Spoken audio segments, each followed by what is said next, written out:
Hello everyone, welcome back to my channel. It's so weird to say that. I never thought I'd do this YouTube thing more regularly. It feels nice. It feels great to have like a personal project that I just do on my own time. Okay, so for this video, I'm trying new things. These new things are specifically to the video and not the artwork I am doing. So first, I was wait, words. Earlier, I was recording while watching the video so I can make comments as it happens on screen. This is actually my third time trying to record this, but I found that it wasn't working. I might try it on another video. But for this one, it just wasn't working because it's a pretty long one, and that brings me to the next thing I'm trying, which is 100% real-time sketching and painting session. So you can see it's 27 minutes long. That's how long it took me to paint this the pieces. Wow, multiple. The piece you're seeing today. I will say, I'm not gonna speak this entire 27-minute video. First of all, because it's impossible for me to speak for like 30 minutes to speak for 30 minutes straight. And I also want you to enjoy like the video. Just enjoy watching me paint or draw. So let me know if you'd prefer like a background music over these like moments where I'm not talking, or if you want to enjoy the ASMR sketching or painting sounds. So if you're joining me on my sketchbook habit journey, go ahead, pick up your art supplies, make a little something alongside me today. Let's do this together. It's gonna be fun. It's gonna be great. You're gonna do great. We're gonna do great. We're doing great. Ooh, I'm so happy with my what's it called? With my habit building. It feels good. It feels great. I was gonna say gruel. Mean Girls. So the topic for today's video is bad art. Now, what do I mean by bad art? Bad art as in you are a seasoned artist, but sometimes you just make something that's not up to standard. It's not up to your standard. It's not on par with what you are used to creating. Like, excuse me, you have a process you fall back on, and maybe it just didn't work out. Something along the way just did not work out. Because, that's just the reality of it. Not everything you make is gonna be your magnum opus. Let that sink in. Not everything you make is gonna be your magnum opus. It's just not everything's gonna be amazing. Sometimes it's just bad. Like, not even, oh, it's not what I usually make. No, just tell yourself, sometimes it's just bad. If you accept that you create something bad, for me at least, it's easier to appreciate when you do something amazing. You will always want to one-up yourself, but the reality is just it's not always gonna happen. Sometimes you're just not gonna create something that you're particularly proud of, something you don't want to share with anyone ever. I know that a lot of us artists have like bad sketches hidden away in a sketchbook under the bed or something. And that's okay. That's just part of the process, part of learning.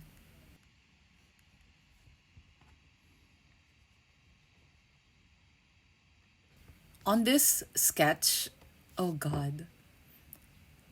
Just from the sketch, I felt like it wasn't going, this wasn't going to be a good art session. Like, I didn't like how the proportions turned out. I didn't like how, I like drawing my hair bouncy, and it did not feel bouncy.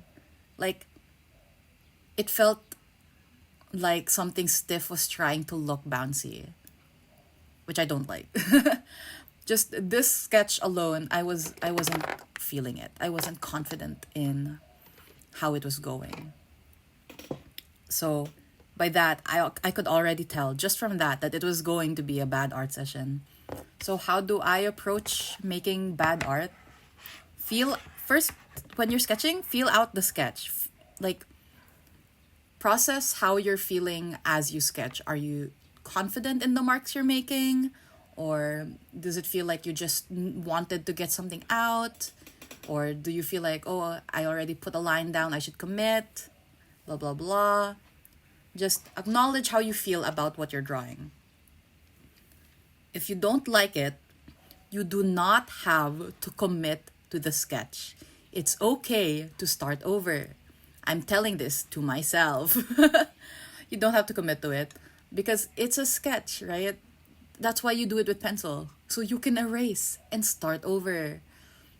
It's a little harder to say that as a traditional artist because erasing and drawing and erasing and drawing does aggravate the paper fibers and it's gonna be harder to paint on later. But that's why it's in the sketchbook. That's why in the sketchbook. That's where you try something new, or that's where you, what's it called? That's how you warm up. That's where you get the feelings out.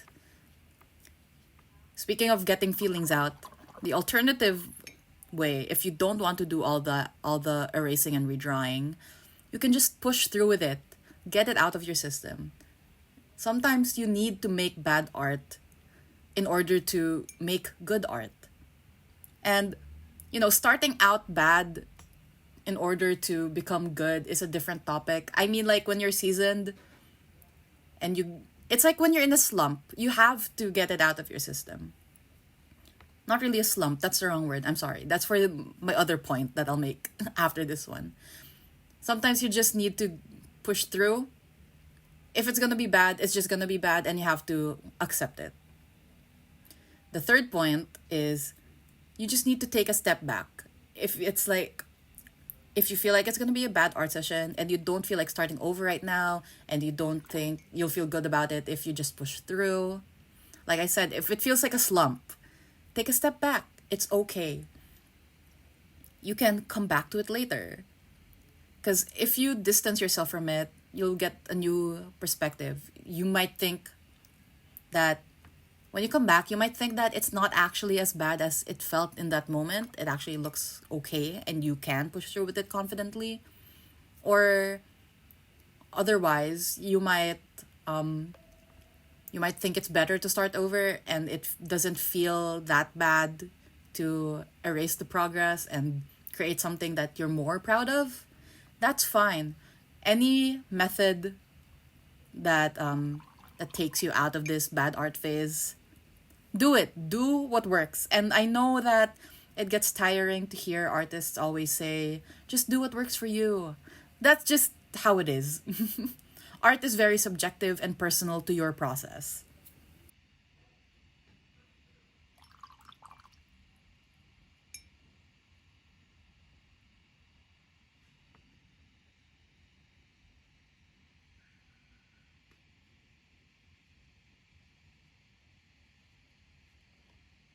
So about this color mixing,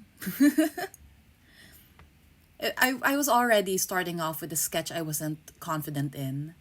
So the colors I mixed are very weak. It was not cohesive. I didn't plan anything. I just knew that I wanted to paint my character. Her name's Dahlia, by the way. I love her so much. She's Filipino like me, but dark skinned, not like me. And that's another thing I wanted to learn, to paint dark skin more confidently. And you can tell that I'm not used to it right now because I made her way too red. I did not plan any of the colors that I wanted to use. Yeah, I did. I started off really weak.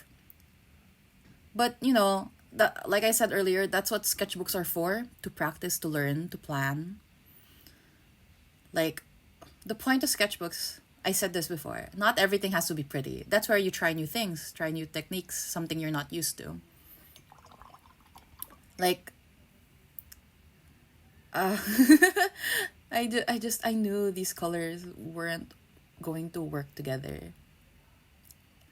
And for me, what I did was push through and get it out of my system. But if you know it's gonna be bad and you don't want to commit, then don't do it. Pretty please, don't do it if you don't think you're gonna be happy with how it's gonna turn out, or if you're not gonna be happy with creating something quote unquote bad. Like, I know it feels like wasting paint if you're not gonna put it on paper, or if you're not gonna use it in the portrait or whatever painting you're doing. But look at it this way: the knowledge you gained from mixing the wrong color in in this piece is not a waste, because now you do know what color you get from mixing those two colors. I said color a lot. Now you know the color you get from mixing the different pigments, and you'll know to use it when you need it.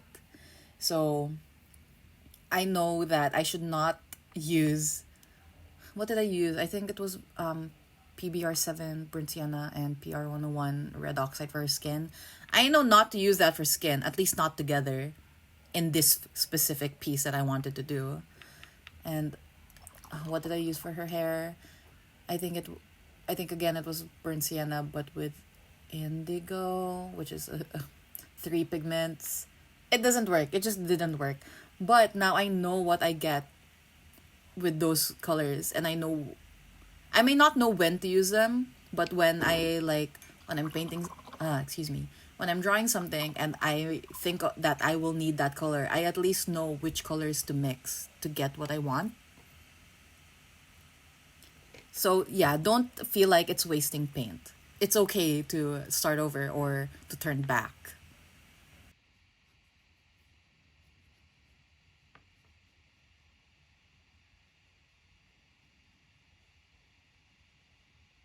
Now I'm starting fresh on the same piece of paper. You know, that's fine. I'm starting off with a sketch that I was far more comfortable with. And I know artists always draw the three-fourths profile, facing the left, and that's such a go-to when you're painting a portrait or drawing a portrait, or just if you need to do sketch something real quick. That's what artists turn to all the time. But that's just how it is. That's what we're comfortable with. That's what I'm comfortable with, and that's what helps me feel confident in what I'm creating. So for this second one, yeah, like I said, I'm more comfortable with the sketch. It feels more natural. It feels more like the way I, how do I say this? It's more up to the standard that I put for myself in creating. And the color mixes are so much better. I actually planned it. I planned this one out, and it feels great. Feels good. Looking back, I'm trying to I know that I used Carmine. I think that's PR 170:1. I'm not sure. I'll have to check. But yeah, I think I used Carmine as a base for all of the colors I used. For all of the colors I used. Sorry, I don't know if I said that properly. For every single lift, for every single color mix that went onto this portrait, I used Carmine as a base and a bunch of other pigments to shift it slightly, because that makes the entire thing a lot more cohesive, and it feels so good. I feel like it just turned out so well. It feels so good. The skin tone I mixed with it it's very warm, dark skin tone, which is what I was going for, but I feel like I can push myself even further. But now I know what I can do, which is great. And when I bring the brush, like the paint loaded brush, onto the actual portrait, I feel like my marks were so much better. I feel like my brush strokes were a lot more confident, and I managed to, what's it called? I managed to etch out the planes of the face the way I wanted to. Yeah. I don't know why I hesitated there. That's exactly what I wanted to say. I managed to carve out like the cheekbones, the bridge of the nose, where the temple like fades into the forehead. I feel like I did that really well. I was a lot more confident, and it feels good. And that's another thing. Excuse me. I don't know where. I'm kind of just rambling right now. That's when you know it's a good art piece, is when you're confident while doing it and it feels like it's second nature, it comes naturally. I think that's a good signal for making good art when it becomes part of the process where you don't have to stop and think about what you're going to do next. It just comes naturally, like I said. I'm sorry, I'm a little redundant.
Thank you so much for watching this video. If you watched the entire thing, you're a trooper. Thank you so much.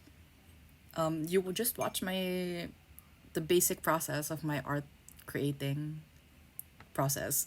Sorry, again, redundant, repetitive. But yeah, I hope you enjoyed this real-time painting session. I don't know if I'll do it again. Let me know what you think. Do you prefer the real-time painting, or do you just want to see another like speed paint with a little voiceover and music? Just let me know. Feedback is always good. Not always. I would appreciate feedback. Okay, sorry, I'm rambling again. Thank you so much for watching. Until next time, let's keep making art together. I hope you're enjoying this journey as much as I am. Okay, bye.